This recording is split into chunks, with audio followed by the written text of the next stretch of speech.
महात्मा, हिंदी में रविंद्र जैसा कवि नहीं है, आपने ये कहा। हाँ लेकिन आप इंदौर के सम्मेलन में आपने कहा कि हिंदी मृत हो रही है। हाँ लेकिन क्या आप अपनी बात पे कायम हैं? देखिए ऐसा है, आप बैठ जाइए।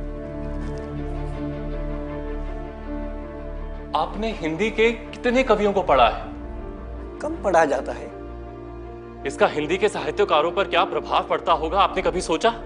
मैं हिंदी के बारे में ज्यादा नहीं जानता।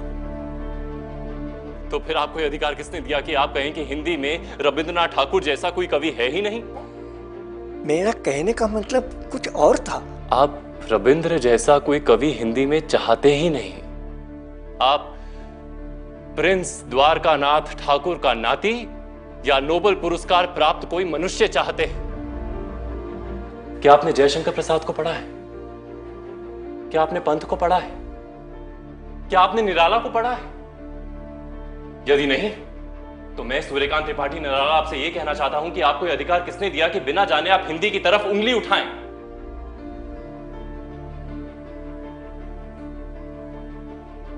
महात्मा, जैसे बंगला मेरी मातृभाषा है, वैसे ही हिंदी भी मेरी मातृभाषा है। मैंने रविंद्र के पूरे साहित्य को पढ़ा है, उसे समझा है। आप मुझे आधा घंटा दे दीजिए, मैं आपको रविंद्र की कुछ रचनाएं सुनाऊंगा, उनकी कला पर विवेचना करूंगा और साथ ही कुछ हिंदी की चीजें भी बताऊंगा। मेरे पास समय कम है। महात्मा, आम जन में मेरी रचनाओं की कद्र नहीं है। इसकी वजह है, अगर आप थोड़ा सा समय दें तो मुमकिन है अच्छा।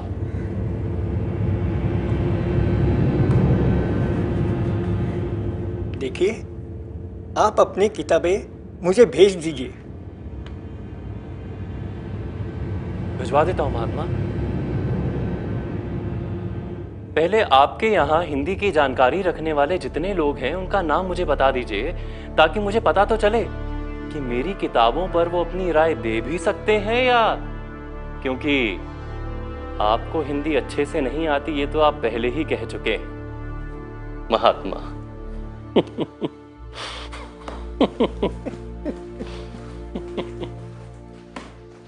अनघड़ अक्खड़ बेपरवाह बेतरतीब जीवन के झंझावातों से झांकता हुआ आत्मा की अस्मिता का निष्पाप उजाला, ऐसे थे महाप्राण निराला। गांधी जी से कोई निजी मतभेद नहीं थे, लेकिन किसी भाषण के दौरान गांधी जी द्वारा हिंदी भाषा पर की गई 2-4 टिप्पणियों से वो बेचैन हो गए। बर्दाश्त की हद टूटी तो जा पहुंचे गांधी के पास और जवाब मांगने लगे। ये वो वक्त था जब गांधी जी से सवाल पूछना इस देश में ईश्वर से सवाल पूछने जैसा था। लेकिन यदि आपको अपनी भाषा पर निराला जैसा गर्व हो, यदि आपको अपने संस्कार और अपनी वृहद संस्कृति का निराला जैसा ज्ञान हो, यदि आपको अपने स्वधर्म में निराला जैसी आस्था हो, तो आप ईश्वर से भी प्रश्न कर सकते हैं। और जो सच निराला की कविता में उतरता है, वो यथार्थ की पूरी कठोरता से खुद को रूबरू कराता हुआ और उसे समेटे हुए होता है। बाल झबरे दृष्टि पैनी फटी लुंगी नग्न तन, किंतु अंतर दीप्त था आकाश सा उन्मुक्त मन, किंतु अंतर दीप्त था आकाश सा उन्मुक्त मन। 21 फरवरी 1896 को बंगाल के महिषादल में निराला का जन्म हुआ। बसंत के कवि निराला का जन्म उस दिन हुआ जिस दिन स्वयं सरस्वती की पूजन का दिन है। बसंत पंचमी का उत्सव था और मेरे लिए निजी रूप से सौभाग्य का विषय है कि मेरा जन्म भी बसंत पंचमी के दिन ही हुआ। मां ने निराला का नाम सूर्य कुमार रखा। मां सूर्य उपासना करती थी, इसलिए बेटे में भी सूर्य ढूंढने की कोशिश की और बाद में स्वयं निराला ने इस नाम को बदलकर सूर्यकांत कर लिया। निराला जी की औपचारिक शिक्षा कम हुई, जो पढ़ा जिंदगी से पढ़ा और शायद यही पढ़ाई निराला को महाप्राण निराला बना गई। महाप्राण ने अपनी किताब परिवन में लिखा भी है, मनुष्यों की मुक्ति कर्म के बंधन से छुटकारा पाना है और कविता की मुक्ति छंदों के शासन से अलग हो जाना है। जिस तरह मुक्त मनुष्य कभी किसी तरह दूसरों के प्रतिकूल आचरण नहीं करता, इसी तरह कविता का भी हाल है। और ये स्वतंत्र चेतना ने हिंदी की कविता को छंदों का एक नया शास्त्र दिया, एक नई दिशा दी, एक नया प्रवाह दिया, और उस प्रवाह के जनक बने महाप्राण निराला। कुछ दे दो, बहुत भूख लगी है।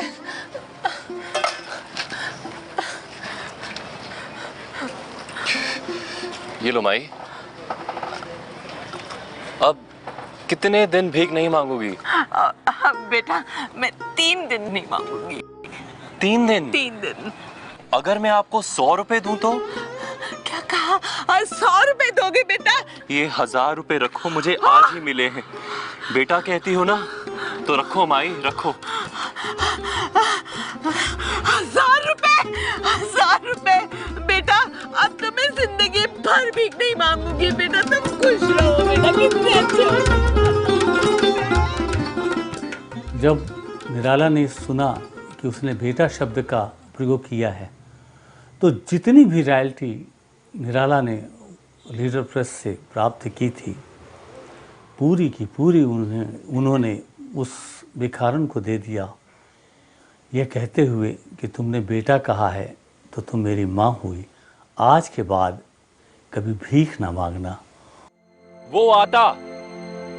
वो आता 2 टूक कलेजे के करता, पछताता पथ पर आता। पेट पीठ दोनों मिलकर हैं एक, चल रहा लकुटिया टेक। मुट्ठी भर दाने को, भूख मिटाने को, मुंह फटी पुरानी झोली का फैलाता। 2 टूक कलेजे के करता, पछताता पथ पर आता। यूं तो महाप्राण निराला साहित्य के महाप्रज्ञ हैं।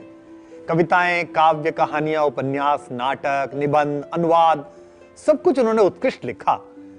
लेकिन साहित्य के समीक्षकों का और स्वयं मेरा भी मानना है कि निराला जी ने अगर सिर्फ 3 रचनाएं भी लिखी होती तो भी वे हिंदी साहित्य के महाप्राण ही होते। और वे रचनाएं हैं सरोज स्मृति, राम की शक्ति पूजा और मां सरस्वती की वंदना, वरदे वीणा वादिनी। मां वाणी की ऐसी वंदना निराला के कंठ से निकली जिसके बिना आज दशकों बाद भी इस देश का कोई साहित्यिक सांस्कृतिक अनुष्ठान पूरा नहीं होता। और मां से कामना भी क्या की, इस पूरे विश्व में अपने अमृत मंत्र को फैला देना। वादिनी वरदे वरदे वीणा वादिनी वरदे, प्रिय स्वतंत्र रव अमृत मंत्र नव, प्रिय स्वतंत्र रव अमृत मंत्र नव, भारत में भर दे वरदे वीणा वादिनी वरदे, वरदे वीणा वादिनी वरदे।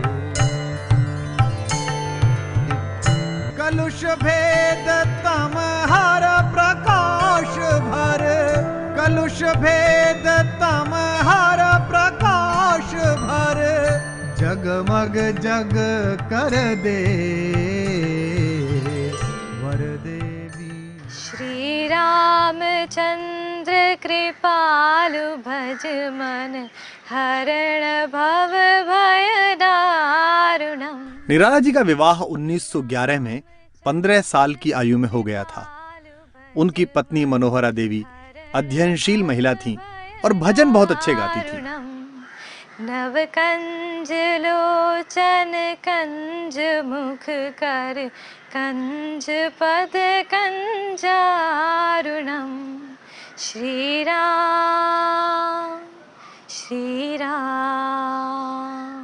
तुलसीदास जी की भक्ति सिंचित चौपाइयों को उनके मुख से सुनकर ही संभवतः निराला के अंदर हिंदी भाषा और हिंदी कविता के प्रति गहरी रुचि विकसित हुई होगी। यूं निराला जी ने कम उम्र में ही लिखना शुरू किया था, लेकिन प्रारंभ में वो बांग्ला में लिखते थे, मगर पत्नी मनोहरा के कहने पर उन्होंने हिंदी में लिखना शुरू किया। निराला ने खुद भी माना कि मनोहरा देवी के भजनों की छाप उनके मन पर हमेशा रही। अलबेले अपरिमित प्रतिभावान और वैविध्य से भरे निराला के लिए न तो सामान्य जीवन आसान रहा और न ही कवि का जीवन। बचपन में ही माता का देहांत हो गया और किशोरावस्था में निराला के जीवन को अनुशासन देने वाले पिता भी चल बसे। प्राणों से भी प्रिय पत्नी मनोहरा भी एक पुत्र और एक पुत्री सरोज को जन्म देने के बाद ईश्वर के पास चली गई। यह सन 1918 का समय था जब पहला विश्व युद्ध समाप्त हो गया था और देश पर शासन कर रहे अंग्रेज यद्यपि युद्ध जीत गए थे, मगर देश की प्रजा बाढ़, अकाल और महामारियों की चपेट में थी। ऐसी ही महामारी निराला के गांव और उनकी ससुराल के आसपास भी फैली। जिस वक्त एक के बाद एक गांव हैजे की चपेट में आ रहे थे, निराला अपने पिता के साथ बंगाल के महिषादल में थे और पत्नी मनोहरा देवी अपने मायके गांव शिरंदासपुर आई हुई थी। उन्हें तार मिला कि पत्नी बीमार है, फौरन चले आओ। राम राम करते निराला जब तक ससुराल पहुंचे तब तक पत्नी की चिता जल चुकी थी। महाप्राण निराला के दुख की सीमा न रही। इस महामारी में निराला के भाई, भाभी, काका रामलाल और भतीजी की मृत्यु हो गई। पिता की पीढ़ी के सभी लोग समाप्त हो गए और निराला की पीढ़ी में अकेले निराला बचे। ये निराला की जिंदगी का सबसे भीषण दौर था। यहाँ अवधूत के टीले पर रोज काहे आ जाते हो? मैं आपको ही खोज रहा था। मुझे पता है आप मनोहरा को बहुत चाहते थे। कभी कभी ईश्वर चाह की जगह को ही मार देता है, होश में लाने के लिए। ये निराला के लिए मानो ब्रह्म ज्ञान था। जैसे अभी तक वे बेसुध थे, न खुद को समझते थे और न अपनी पत्नी मनोहरा को। न संसार का भान था, न ही अपने ऊपर आ पड़ी जिम्मेदारियों का। ऐसा लगा जैसे इस भयानक दुख के जरिए काल ने उन्हें अपना और संसार के होने का ज्ञान करा दिया। जब मनोहरा का देहांत हुआ तो निराला मात्र 23 वर्ष के थे। महिषादल से निकलकर अवध का रास्ता लिया, लखनऊ पहुंचे और उसके बाद उस समय के साहित्य के सबसे बड़े संगम इलाहाबाद पहुंचे। इसके बाद जीवन भर निराला इलाहाबाद के होकर रह गए। लेखन लगातार जारी रहा, फिर भी जीवन में साधन की हर कमी को निराला साधना से पूरा करते रहे और साधना को उन्होंने कविता के साध्य और ईश्वरत्व तक पहुंचाया। आइए आइए भैया, क्या बात है, सवेरे सवेरे निकल पड़े? बहुत जरूरी काम है महादेवी। अच्छा, पहले अंदर तो नहीं नहीं नहीं महादेवी, घर मेहमान आए हैं और मेरे इक्के पे थोड़ी लकड़ियां और घी राशन रखवा दो, घर में सामान ही नहीं। अच्छा रखवाती हूँ। भक्तिन, भक्तिन, भक्तिन जी, आपके इक्के में लकड़ियां, घी और राशन रखवा दो। जल्दी, ठीक है, जल्दी जल्दी। निराला ने जब हिंदी की चेतना को, हिंदी की कविता को पारंपरिक छंद विधान से बाहर निकाला तो समालोचकों के कान खड़े हो गए। कभी भी समय की धार के विपरीत अगर कुछ भी करिए तो किनारे पर बैठे हुए समालोचक अक्सर आपकी आलोचना करते हैं। शायद निराला का यह प्रयोग भी समकालीन कवियों और कुछ समालोचकों को समझ नहीं आया, रास नहीं आया। कई साहित्यकारों ने तो उस वक्त यह भी लिखा है कि निराला और कमनीय कल्पना के कवि सुमित्रानंदन पंत के बीच अक्सर द्वंद्व रहता था। कहते हैं कि एक बार तो दोनों में कुश्ती तक की नौबत आ गई थी। लेकिन अंदर से तरल बड़े मनुष्य महाप्राण निराला का असली रूप देखिए कि जब एक चलताऊ पत्रिका ने पंत जी की मृत्यु की गलत खबर छाप दी तो निराला जी की हालत विक्षिप्तों जैसी हो गई। भैया, भैया धीरज रखो। मुझे पता है ये खबर सही नहीं है। मुझे लगता है सब गलत है। भैया देखो, अभी तो बहुत रात हो चुकी है, कल तक ही खबर आएगी। भैया वो ठीक होंगे, संभालो खुद को।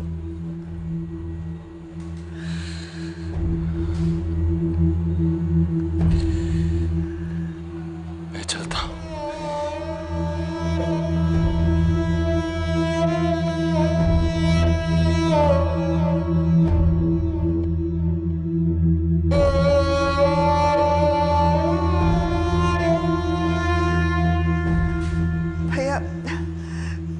अपना ख्याल रखो। मैं अकेला देखता हूं, आ रही मेरे दिवस की सांध्य बेला। बके आधे बाल मेरे, हुए निष्प्रभ गाल मेरे। चाल मेरी मंद होती आ रही, हट रहा मेला। जानता हूं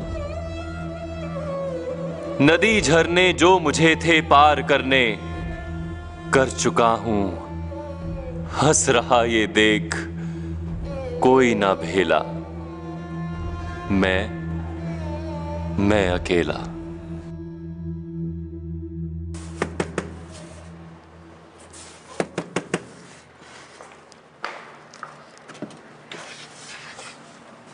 क्या हुआ भक्तन? निराला भैया को हम अंदर बैठा दिए हैं।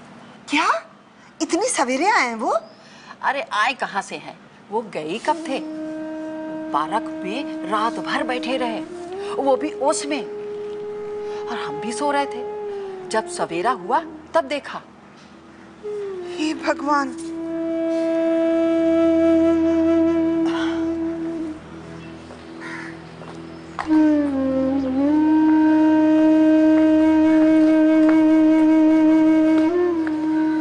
भैया आप सारी रात यहाँ ओस में बैठे रहे, घर क्यों नहीं गए? महादेवी लिखती हैं कि निराला इस खबर से इतने आहत थे कि उनके मुंह से यही निकला, अब हम भी गिरते हैं। बंद के साथ तो रास्ता कम अखरता था। सोचकर भी थकावट होती है।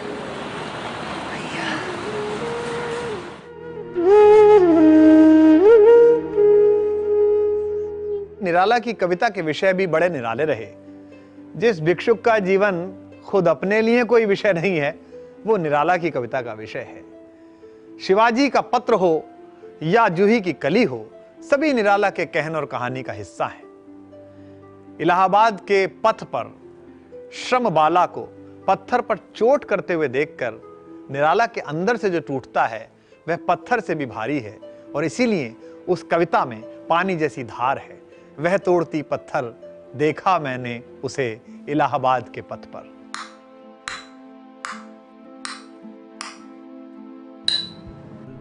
वह तोड़ती पत्थर, वह तोड़ती पत्थर, देखा मैंने उसे इलाहाबाद के पथ पर। वो तोड़ती पत्थर,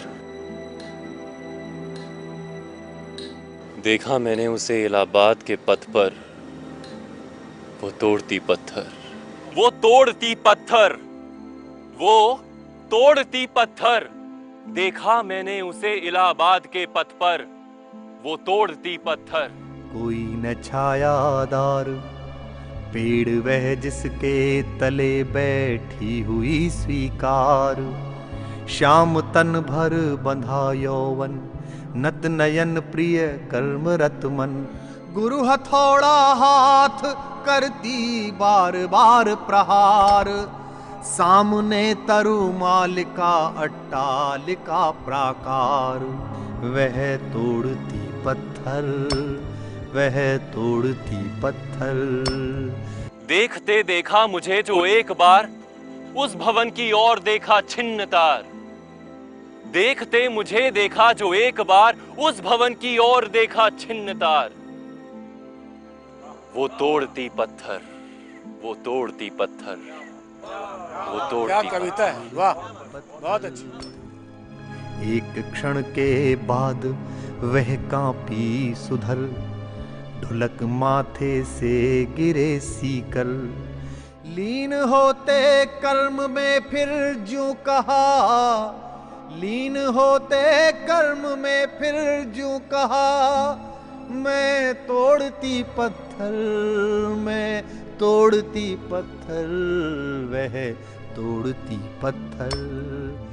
वो इलाहाबाद के पथ पर जहाँ की गंगा तो दर्शनार्थ मुक्ति हो, जहाँ की स्वराज आनंद भवन जहाँ स्वतंत्रता संग्राम आंदोलन का केंद्र बिंदु रहा हो, वहाँ नारी की यह स्थिति।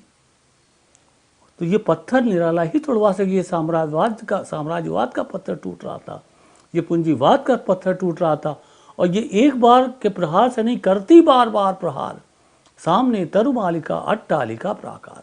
निराला अपने लेखन से, अपने कृतित्व और सर्जना से जिंदगी जीने के योग्य कमा तो रहे थे, लेकिन उस उहापोह में फंसे हुए जीवन में कभी भी 2 वक्त की रोटी ठीक से न जुट पाई।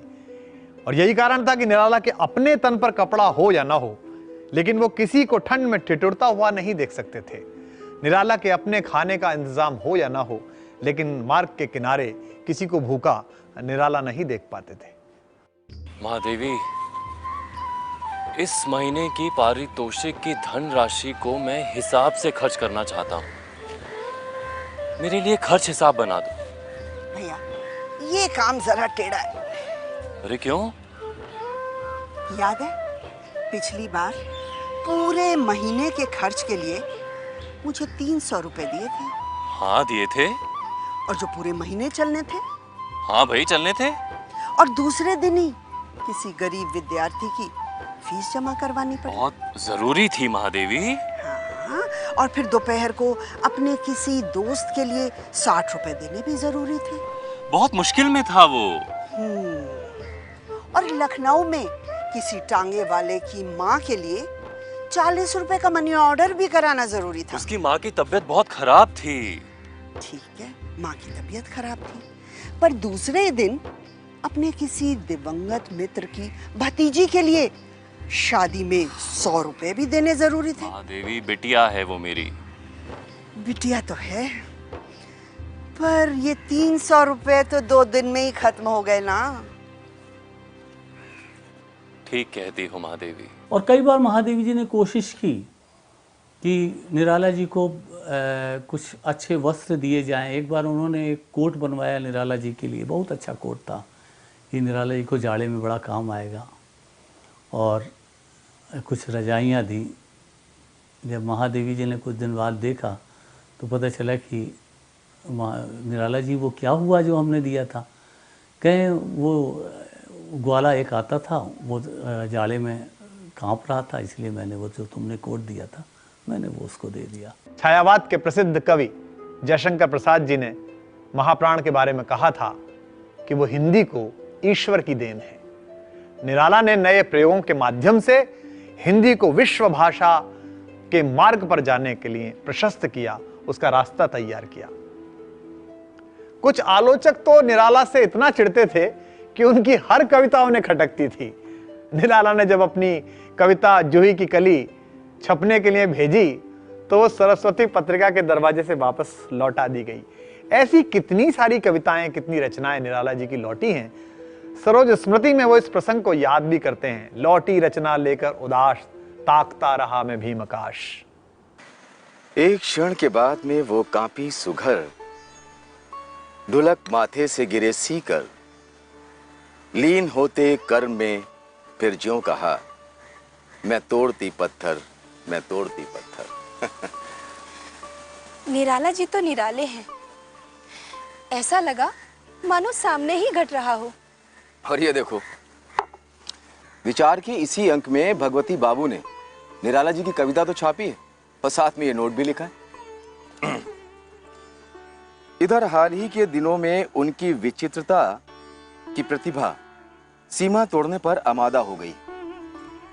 अगर उलझुल बातें लिखना और उनकी घोषणा करना, अगर लोगों की सुरुचि पर प्रहार करना, अगर जनमत अथवा लोकमत की भद्दे तौर पर हंसी उड़ाना ही उत्कृष्ट कला है, तो हम स्वीकार करते हैं कि निराला जी का इस युग का सर्वश्रेष्ठ कवि और कलाकार होने का जो दावा वो अक्सर किया करते हैं, मौके बेमौके उचित अनुचित ढंग से वो 16 आने ठीक है। बताओ, कविता भी उन्हीं की छापेंगे और बुराई भी उन्हीं की करेंगे। पंजाबी के कालजयी कवि और मेरी आत्मा के बहुत निकट शिव बटालवी ने एक गीत में लिखा, मेरे गीत भी लोग सुनेंदे ने, नाले काफिर आंख सदीदे ने। लोग मेरे गीत भी सुनते हैं और फिर मुझे काफिर भी कहते हैं। खैर, ऐसा हर युग में होता आया है, लेकिन एक बात तो तय है कि निराला ने हिंदी भाषा के लिए जितना संघर्ष किया, उसकी अस्मिता के लिए जितनी लड़ाई की और जितने मानक व्यक्तित्वों से संघर्षरत रहे, उतना हिंदी के लिए कम ही लोगों ने किया। फैजाबाद के एक साहित्यिक कार्यक्रम में उन्होंने हिंदी के विद्वान, आलोचना के पर्याय पुरुष आचार्य रामचंद्र शुक्ल को जमीन पर बैठे हुए देखा तो वे आयोजक पुरुषोत्तम दास टंडन से झगड़ पड़े। ऐसे साहित्य का सम्मान कैसे बढ़ेगा अगर रामचंद्र शुक्ल जैसे लोग वहां पर बैठेंगे? देखिए, ये गलती हुई होगी। गलती? कैसी गलती? साहित्य समारोह के मंच पर किसी को बैठाने से पहले ये तो पूछ लिया होता कि कविता तो दूर कहकर अभी आता है कि नहीं, या फिर राजनीति झाड़ने से ही सब कुछ मिलता है। मैं रामचंद्र शुक्ल जी को मंच पर बैठने की व्यवस्था करता हूँ। ये वाकई में भूल है। अगर साहित्य समारोह के मंच पर रामचंद्र शुक्ल जैसे को बैठाने के लिए झगड़ा करना पड़े तो फिर सम्मेलन का फायदा ही क्या? आमतौर पर निराला के जिस सहज ऊर्जस्वित स्वाभिमान को जीते जी उनका अहंकार समझा जाता रहा, वो उनके स्वयं के आत्मसम्मान और भाषा के प्रति उनकी अतिरिक्त संवेदनशीलता की तरफ ही इशारा करते हैं। रवि हुआ अस्त, ज्योति के पत्र पर लिखा अमर, रह गया राम रावण का अपराजेय समर। आज का तीक्ष्ण शर विधृत क्षिप्र कर वेग प्रखर, शतशैल संवरणशील नील नभ गर्जित स्वर। देखा राम ने सामने श्री दुर्गा भास्वर, वाम पद असुर स्कंध पर रहा दक्षिण हरि पर। ज्योतिर्मय रूप हस्त दश विविध अस्त्र सज्जित, मंद स्मित मुखलक हुई विश्व की श्री लज्जित। हैं दक्षिण में लक्ष्मी सरस्वती वाम भाग, दक्षिण गणेश कार्तिक बाहें रणरंग राग। मस्तक पर शंकर पद पद्मों पर श्रद्धा भर, श्री राघव हुए प्रणत मंद स्वर वंदन कर। होगी जय हे पुरुषोत्तम नवीन, यह महाशक्ति राम के वदन में हुई। वास्तव में राम की शक्ति पूजा में महाप्राण निराला ने मर्यादा पुरुषोत्तम भगवान राम के माध्यम से जिस व्यथा और तपस्या का वर्णन किया है, वह कहीं ना कहीं निराला के स्वयं के जीवन की व्यथा और तपस्या है। दिग जीवन जो सहता ही आया है विरोध, दिक साधन जिसके लिए सदा ही किया शोध। यह कथा स्वयं निराला के जीवन की भी है। संभवतः इसी तपस्या की तपन ने निराला को हिंदी का महाप्राण निराला बनाया। विलक्षण प्रकार के एक अद्भुत कवि हैं जिन्होंने व्यापक रूप से पूरे भारतीय समाज को प्रभावित किया है। निराला ने केवल हिंदी कविता को प्रभावित नहीं किया, बल्कि जहाँ जहाँ हिंदी की अनुगूंज पहुँच सकती है उन तमाम लोगों को प्रभावित किया। मुसल्ला रखते हैं सहबाओ जाम रखते हैं, फकीर सबके लिए इंतजाम रखते हैं। ऐसे ही निराला फकीर निराला जी ने भी अपने जीवन में हर तरह का इंजाम रखा।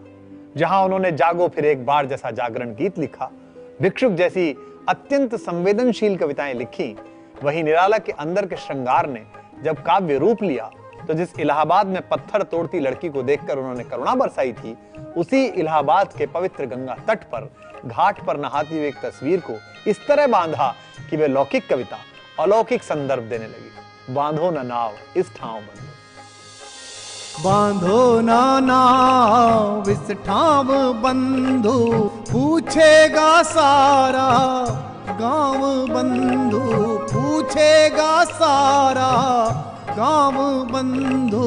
बांधो ना नाव इस ठाव बंधु, बांधो ना नाव इस ठाव बंधु।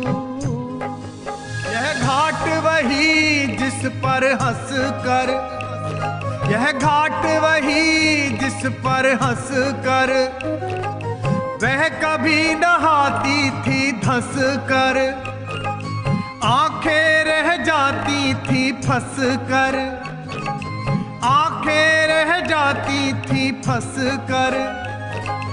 कपते थे कपते थे कपते थे दोनों पाव बंधु, कपते थे दोनों पाव बंधु। बांधो नाना। वैसे अगर उपनाम निराला की बात करें तो सूर्यकांत त्रिपाठी ने यह उपनाम तब अपनाया जब वो साहित्यिक पत्रिका मतवाला के संपादकीय परिवार में आए। शायद मतवाला और निराला का तुकान मिलता था, इसलिए उनके साथ निराला ठीक से निभ गया। निराला निराले भी हैं, मतवाले भी हैं। निराला लगभग फक्कड़ अलमस्त कबीर जैसे हैं। कबीर में और निराला में बहुत साम्य है, केवल यही एक छोटा सा अंतर है कि कबीर पहले संत हैं फिर कवि हैं, और दूसरी तरफ निराला पहले कवि हैं और अपनी कविता की अमरता के साथ संतत्व के मार्ग पर प्रस्थान करते हैं। निराला एक ऐसे संत हैं जो अलख जगाने निकले हैं, दुनिया को जगाने निकले हैं और देश को उसके स्वाभिमान की याद दिलाने के लिए निकले हैं। देश को उसके राष्ट्रीय पुनर्जागरण में वे याद दिलाते हैं कि उसके जागरण से ही इस देश में सवेरा आएगा, और हुंकार के स्वर में कहते हैं, जागो फिर एक बार, जागो फिर एक बार, जागो फिर एक बार। जागो फिर एक बार, समर अमर कर प्राण, जागो जागो फिर एक बार, समर अमर कर प्राण। समर अमर कर प्राण गान गाए महासिंधु से, सिंधु नद तीरवासी सिंधव तुरंगों पर चतुरंग चमू संग, सवा सवा लाख पर एक को चढ़ाऊंगा, गोविंद सिंह निज नाम जब कहाऊंगा। किसने सुनाया ये वीर जन मोहन अति दुर्जय संग्राम राग? संग्राम राग फाग का खेला रण 12 महीनों में, फाग का खेला रण 12 महीने में। आया है आज स्यार, जागो फिर एक बार, जागो फिर एक बार, जागो फिर एक बार, जागो फिर एक बार। सत श्री अकाल।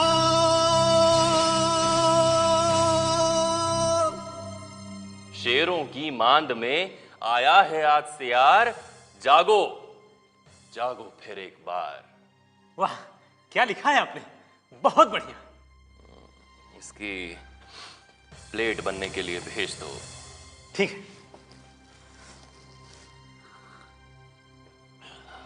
जागो जागो फिर एक बार। जागो फिर एक बार जैसी कविताएं जो हैं वो केवल मात्र उद्बोधन नहीं है, केवल मात्र, बल्कि वो उस क्रांतिकारी लहर के संस्पर्श हैं वो, जो पूरे भारत में व्याप्त होना चाहिए। भौतिक संघर्ष और साहित्यिक उत्कर्ष के बीच महाप्राण निराला के जीवन में सबसे बड़ा शोक का पल तब आया जब उनकी प्राणों से भी अधिक 18 वर्षीय पुत्री सरोज का असमय देहांत हो गया। सरोज निराला जी के जीवन की सबसे बड़ी पूंजी थी, इसलिए उसका जाना सबसे बड़ी पीड़ा में परिवर्तित हुआ। इस घटना ने निराला को तोड़ कर रख दिया। सरोज की मृत्यु के उपरांत निराला ने उस मर्मांतक पीड़ा को एक अद्भुत कविता सरोज स्मृति में संजोया। यह संभवतः हिंदी के इतिहास का पहला शोक गीत था। आज जब भी मुझे कोई मेरी रचना मध्यंतिका के साहित्यिक प्रकर्ष के लिए बधाई देता है तो मैं हर बार आकाश की तरफ देखकर महाप्राण को प्रणाम करता हूं, क्योंकि मेरे सामान्य से इस गीत के प्रथमाक्षर तो निराला ही हैं। निराला ने जो बालपन ठीक से नहीं जिया, जिन संवेदनाओं को वो अपनी शिशुता में नहीं व्यक्त कर पाए, न वो खुलकर हंस पाए, न खुलकर गा पाए, न खुलकर रो पाए, उस सब को उन्होंने सरोज स्मृति में संयोजित कर दिया। धन्य में पिता निरर्थक था, कुछ भी तेरे हित कर न सका, जाना तो अर्थागमो पाए, पर रहा सदा संकुचित काय, लखकर अनर्थ आर्थिक पथ पर, हारता रहा मैं स्वार्थ समर, शुचिते पहना कर चीनांशुक, रख सका न तुझे अतः दधिमुख, क्षीण का न छीना कभी अन्न, मैं लख सका न बे दृग विपन्न, अपने आंसुओं अतः बिंबित, देखे हैं अपने ही मुखचित, सोचा है न तो हो बार बार, यह हिंदी का स्नेहोपहार, यह नहीं हार मेरी भास्वर, यह रत्नहार लोकोत्तरवर, अन्यथा जहां है भाव शुद्ध, साहित्य कला कौशल प्रबुद्ध, हैं दिए हुए मेरे प्रमाण, कुछ वहां प्राप्ति को समाधान, पार्श्व में अन्य रख कुशल हस्त, गद्य में पद्य में समाभ्यस्त, देखे वे हंसते हुए प्रवर, जो रहे देखते सदा समर, एक साथ जब शतघात घूर्ण, आते थे मुझ पर तुले तूर्ण, देखता रहा मैं खड़ा अपल, वह शरक्षेप वह रण कौशल, व्यक्त हो चुका चीत्कारोत्कल, क्रुद्ध युद्ध का रुद्ध कंठ फल, क्रुद्ध युद्ध का रुद्ध कंठ फल। 15 अक्टूबर 1961 को महाप्राण निराला ने बीमारी के बाद शरीर त्याग दिया। लेकिन निराला की यश रूपी कविता का अंत नहीं हो सकता। इलाहाबाद के दारागंज चौराहे से बख्शी बांध तक जाने वाली 1.5 किलोमीटर लंबी सड़क में हर घर के बाहर उनके चित्र लगे हैं।